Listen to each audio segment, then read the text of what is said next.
The Town Mouse and the Country Mouse. A town mouse once visited a relative who lived in the country. For lunch, the country mouse served wheat stalks, roots and acorns, with a dash of cold water for drink. The town mouse ate very sparingly, nibbling a little of this and a little of that, and by her manner making it very plain that she ate the simple food only to be polite. After the meal, the friends had a long talk, or rather the town mouse talked about her life in the city, while the country mouse listened. They then went to bed in a cosy nest in the hedgerow, and slept in quiet and comfort until morning. In her sleep, the country mouse dreamed she was a town mouse with all the luxuries and delights of city life that her friend had described for her. So the next day, when the town mouse asked the country mouse to go home with her to the city, she gladly said yes.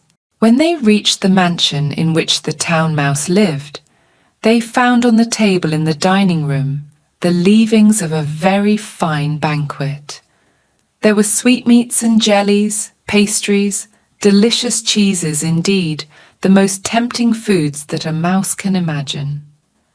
But just as the country mouse was about to nibble a dainty bit of pastry, she heard a cat mew loudly and scratch at the door. In great fear, the mice scurried to a hiding place, where they lay quite still for a long time, hardly daring to breathe. When at last they ventured back to the feast, the door opened suddenly, and in came the servants to clear the table, followed by the house dog.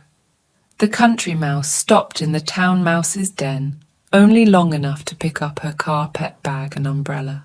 "You may have luxuries and dainties that I have not," she said as she hurried away, "but I prefer my plain food and simple life in the country, with the peace and security that go with it." Poverty with security is better than plenty in the midst of fear and uncertainty.